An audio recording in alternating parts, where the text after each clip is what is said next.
A mom and son sobbed as they reunited at the border after 3 years apart. CNN. Brian Chávez carried a bundle of Mother's Day balloons as he headed toward the border.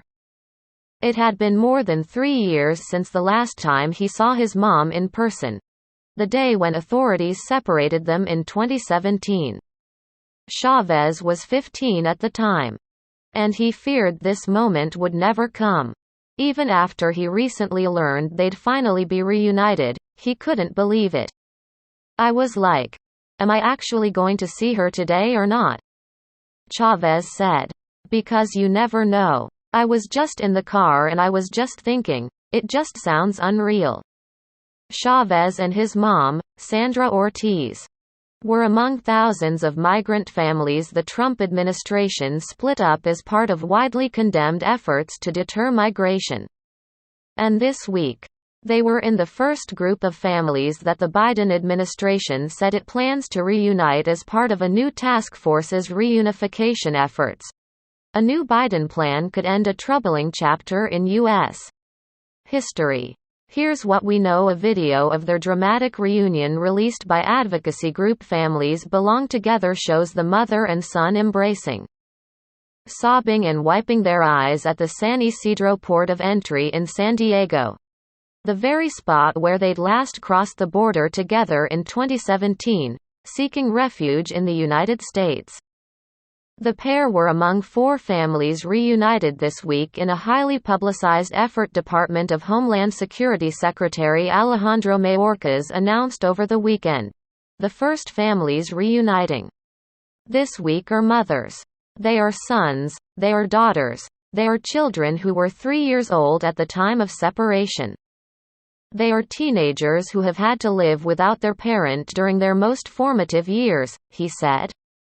Immigrant advocates say the U.S. has been dragging its feet, but even as the Biden administration trumpeted the reunions, some advocates who've been working for years to reunite families the government separated have bristled at the suggestion that officials were helping the effort, accusing the government of dragging its feet rather than facilitating the more than 1,000 reunions that have yet to occur.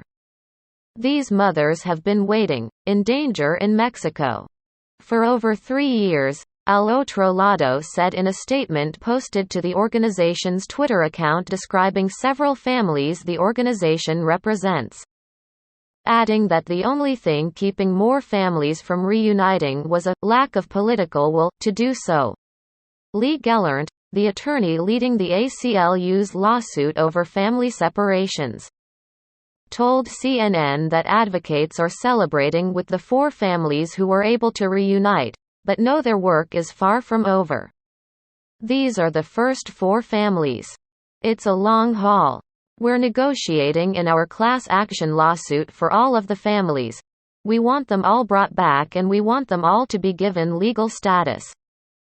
We have to do that if these families have any chance of leading a healthy, productive life. This is just the beginning," he said. "It is the tip of it. We have so much work to do.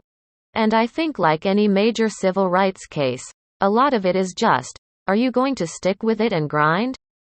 And that's what we are hoping and expecting the Biden administration to do. We can't all rest and say, it's solved." Gellert described what it was like to watch another mother reunite with her sons in Philadelphia Tuesday. "I almost don't have the words to describe it," he said. "It was so emotional, just gut-wrenching. These boys hugging their mother for what seemed like an eternity, all of them sobbing. The extended family sobbing." According to Al Otro Lado, which is representing Ortiz, the mother and son fled their home in Michoacán, Mexico, after cartels kidnapped and killed Chávez's father and uncle and demanded he join their gang. The mother and son were separated 2 or 3 days after arriving in United States in October 2017. Ortiz was deported 2 weeks later and had to go into hiding, Al Otro Lado said.